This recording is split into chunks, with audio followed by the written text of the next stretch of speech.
বিশ্বের সপ্তম আশ্চর্যের মধ্যে একটা কিন্তু আমার বাকেট লিস্টে টিক পড়ে গেল। বন্ধুরা, এবার তাজমহলের ভেতরের দিকে যাওয়া যাক। পাথরগুলো রয়েছে ডিজাইন করা, এগুলো কিন্তু রোদে শাইন করছে। চলো ভেতরের দিকটা যাই, ঘুরে আসি।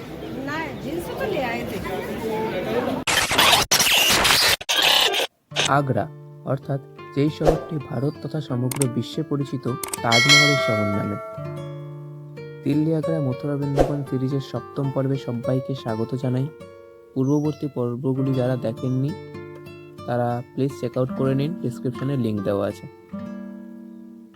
দিল্লির পর মথুরা বৃন্দাবন দর্শন করে গতকাল রাতে আমি চলে আসি এই আগ্রা শহরে। আগ্রা শহরের কেন্দ্রবিন্দুতে অবস্থিত তাজমহল একটি রাজকীয় সমাধির পাশাপাশি প্রেমের প্রতীক হিসেবে ভারত তথা সমগ্র বিশ্বে বিশেষ পরিচিতি লাভ করে আছে। আগ্রাতে আজ আমার দ্বিতীয় দিন। সকালে আগ্রার অন্যান্য ঐতিহাসিক নিদর্শনগুলি দেখার পর আমি চলে আসি শাহজাহান ও মমতাজের প্রেমের এক ঐতিহাসিক নিদর্শন দেখতে তাজমহলের পথে। বন্ধুরা, টাইম আপডেট এখন 3:15। খাওয়া দাওয়া কমপ্লিট হয়ে গেল। আর আমি যে আজকে হোটেলে স্টে করছি ট্রাভেল মাঙ্কি, সেই হোটেল থেকে তাজমহলের দূরত্ব কিন্তু মোটামুটি 800 থেকে 900 মিটার। তো আমার কাছে এইটুকু দূরত্ব কোনো ব্যাপার না, আমি হেঁটে কভার করে নিতে পারবো। তোমরা যদি আসো, এখানে কিন্তু গাড়ি রয়েছে, ঘোড়ার গাড়ি রয়েছে, তারপরে টোটো রয়েছে, আর একটা বড় টাইপের ট্রাভেলার গাড়ি মতো রয়েছে। তো ওগুলো করে তোমরা যেতে পারো, আর হেঁটেও যেতে পারো। আমি হেঁটে কভার করছি। তো চলো যাওয়া যাক বিশ্বের সপ্তম আশ্চর্যের একটি তাজমহল।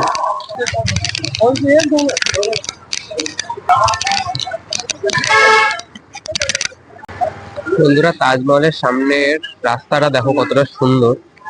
আর যে দূরে দেখতে পাচ্ছ একটা গাড়ি আসছে, এই গাড়িগুলোই কিন্তু যায়। তাজমহলের গেটের কাছে কিন্তু চলে এসেছি। জীবনে প্রথমবার তাজমহল দেখার জন্য ভীষণ এক্সাইটেড।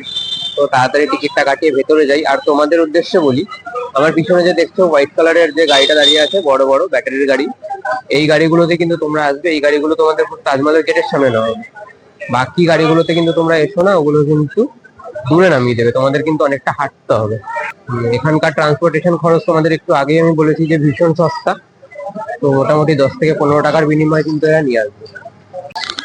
তো বন্ধুরা, চলে এসেছি কিন্তু তাজমহলে, আর টিকিট কাটিয়ে নিলাম। ভেতরের মিউজিয়ামটায় ঢুকতে 200 টাকা, আর বাইরের পার্কটায় ঘুরতে কিন্তু 50 টাকা। টোটাল 250 টাকার টিকিটটাই আমি কাটালাম। তো চলো যাওয়া যাক বিশ্বের সপ্তম আশ্চর্যের একটি তাজমহল দেখতে। তো বন্ধুরা, এন্ট্রি করে গেছি কিন্তু তাজমহলে। তোমাদের তাজমহলটা এবার দেখাই।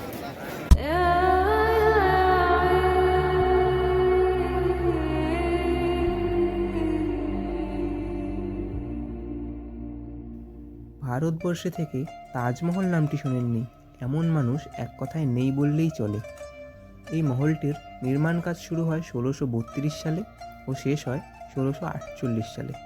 শাহজাহান নির্মিত এই মহলটি মুঘল স্থাপত্য শৈলীর একটি আকর্ষণীয় নিদর্শন হিসেবে মনে করা হয়, যার নির্মাণ শৈলীতে পারস্য, তুরস্ক, ভারতীয় এবং ইসলামী স্থাপত্য শিল্পের সম্মিলন ঘটানো হয়েছে।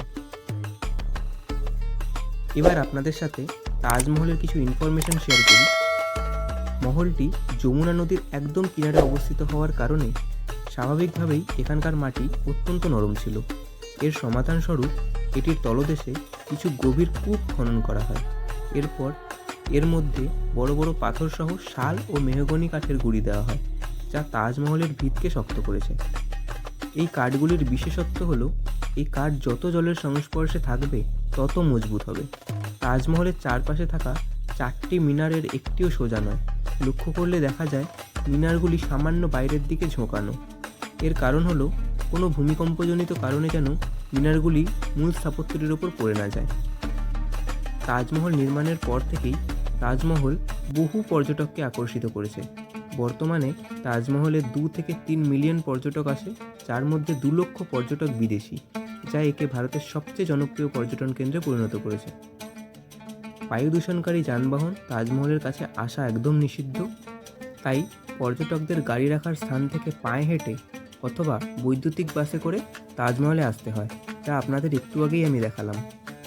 এটি 1983 সালে ওয়ার্ল্ড হেরিটেজ সাইট হিসেবে তালিকাভুক্ত করা হয়।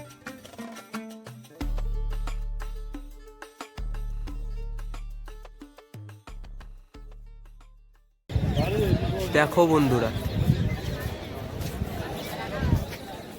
কি দারুণ এর সৌন্দর্য।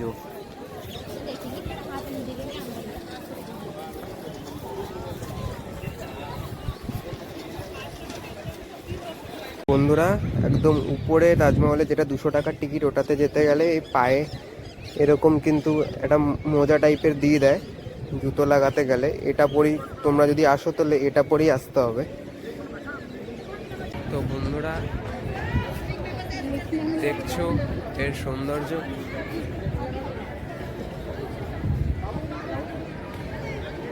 তো বন্ধুরা, এবার তাজমহলের ভেতরের দিকে যাওয়া যাক।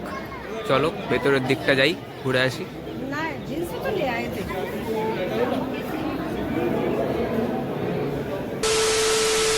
তো বন্ধুরা, তাজমহল দেখে কিন্তু বাইরে বেরিয়ে গেলাম। এই আমার পিছনে দেখছো তাজমহল। এবার তোমাদের বলি যে তাজমহলের ভেতরটায় কি রয়েছে। ভেতরে রয়েছে শাহজাহান আর মমতাজের দুটো সমাধি পাশাপাশি, আর তার চারপাশে ঘিরে রয়েছে বিভিন্ন দামি দামি পাথর দিয়ে তৈরি বিভিন্ন কারুকার্য মতো, ছোট হার্ট শেপের, একটা বড় হার্ট শেপের, এরকম টাইপের কিন্তু সুন্দর করে সাজানো রয়েছে চারদিকে। আর সমাধির ভেতরে যাওয়ার একটা রাস্তা রয়েছে, ওটা প্রত্যেকদিন খোলে না, কিছু নির্দিষ্ট সময় আছে সেটা খোলার, সেটা জানা নেই আমার। এই যে এখান থেকে তাজমহলের এক্সিট, আর এখান থেকে বেরালেই ঠিক তার অপোজিটে রয়েছে যমুনা নদী। যমুনা নদীর কিনারেই কিন্তু অবস্থিত এই তাজমহল। দেখো বন্ধুরা, এইখানেই রয়েছে কিন্তু সমস্ত দামি দামি পাথরগুলো বসানো। এগুলো হয়তো ক্যামেরায় বোঝাতে পারছি না আমি, কিন্তু সূর্যের আলোয় পড়েই কিন্তু কিছুটা চমকাচ্ছে। উপরের সমস্ত ডিজাইন কিন্তু অনেক দামি পাথর দিয়ে করা, আর বাকিটা শ্বেত পাথরের।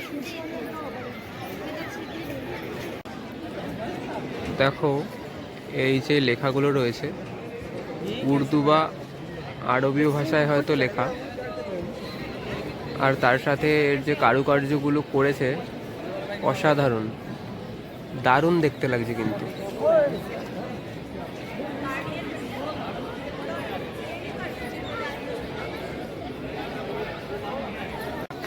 তো বন্ধুরা, সমস্ত কিন্তু দেখা কমপ্লিট। আমি এখান থেকে চলে যাচ্ছি এবার তাজমহলকে পিছনে ফেলে। বিশ্বের 7ম আশ্চর্যের মধ্যে একটা কিন্তু আমার বাকেট লিস্টে টিক পড়ে গেল। আর এবার এগাবো হোটেলের দিকে। বাইরে থেকে আমার ব্যাগপত্র নিয়ে নেবো, রুমে যাই। চলো রুমের দিকে যাওয়া যাক। আজকের ভিডিওটি আমি এখানেই শেষ করছি। ভিডিওটি কেমন লাগলো কমেন্ট সেকশানে অবশ্যই জানাবেন। ভিডিওটি ভালো লেগে থাকলে ভিডিওটিকে প্লিজ একটা লাইক করে দেবেন, আর যারা চ্যানেলে নতুন তারা চ্যানেলটিকে সাবস্ক্রাইব করে পাশের বেল আইকনটা অবশ্যই প্রেস করে দেবেন।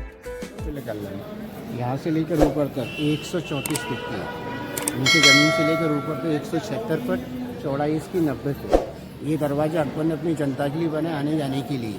इसका नाम मेन गेट बुलंद दरवाज़ा। দেখা হচ্ছে পরবর্তী ভিডিওতে। সবাই ভালো থাকবেন, সুস্থ থাকবেন।